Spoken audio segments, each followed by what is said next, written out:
سلام دوستان عزیز. با گرم شدن هوا یکی از امراضی که واقعات بسیار زیاد میشه و ما در کار روزمره خود شاهد مراجعه تعداد زیاد از این مریضا به شفاخانه هستیم.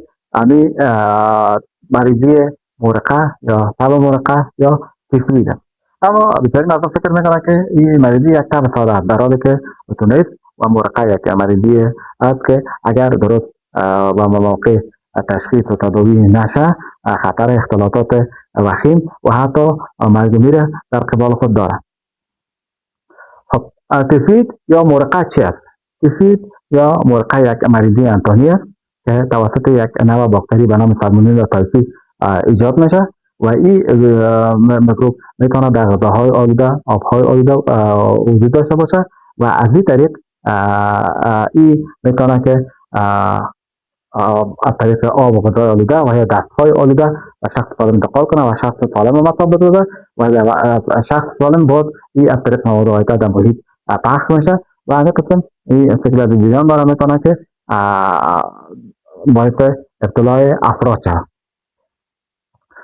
خب به همین دلیل در فصل گرما چون از یک طرف هوا گرم است غذاها آلوده و فاسد میشن، از طرف دیگه آب مصرف زیاد میشه، درجه ها کمبود آب مواجه میشن، آب صحی در دسترس نمی باشه، مردم از آبهای آلوده استفاده میکنن.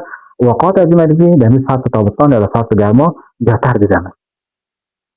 خب علائم مورقه چی است؟ مهمترین علامت تب است. تب بلند است و تب است که دوامدار است. این تب ممکن است که چند روز ادامه پیدا بکنه. در پولی از این علائم میتونه که شخص بسیار سردردی باشه، بسیار دهشت شدید باشه، بی‌اشتهایی باشه، دردهای شکم یا دردهای بطنی داشته باشه، میتونه پیش شخص اسهال و یا بعضی اوقات قبضیت وجود داشته باشه. اگر تب شدیدتر میشه، ادامه پیدا میکنه، با احتمالات عادی کنترل نمیشه یا ای که وضعیت عمومی مریض خراب میشه، باید هرچه عاجل مریض به یک مرکز صحی مراجعه کنه و حتی ممکن ضرورت به تداوی داخل بستر باشه.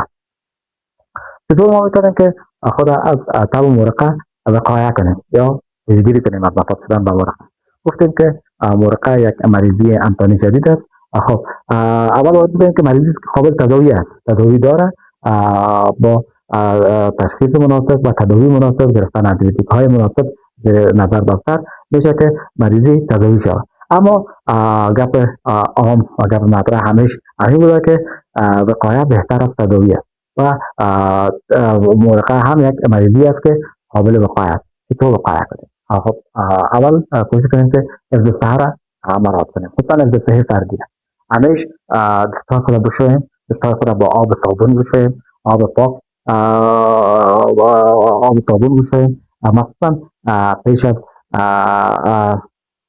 خود خوردن و بعد از رفتن و یا بعد از خارج از تشناب دستهای خود را با آب صابون حداقل 20 ثانیه پاک و همونطور او به صورت استاندارد بشوییم تا از آلودگی ها پاک شود و شستن دستها را عادت همیشگی خود بگردانیم. اگر با پاک بودن دستهای خود مطمئن نیستیم، از تماس با چشم، بینی، دهن، از تماس غیر ضروری اجتناب کنیم. کوشش کنیم که از آبهای سالم استفاده کنیم، از آبهای پاک استفاده کنیم. اگر در پاک بودن آب مطمئن نیستیم، حداقل 1 دقیقه آب جوشی بکنیم و بعدش باز استفاده کنیم. از غذاهای سالم و تازه استفاده کنیم، غذاهای باسی، خصوصا غذاهایی که در هوای گرم بر ساعتها مونده از او اجتناب کنیم.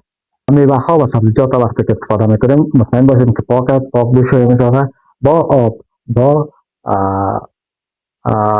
دیگه موادی که میتونه اینا درست تحقیم کنه، حداقل نمک یا پتاس یا کلور با اینا بشوییم و بعدش باز میوه ها را استفاده کنیم.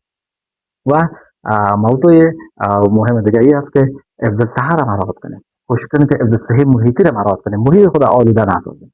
پاکی محیط باید میشه تا خطر انتشار حیوانات کم شود.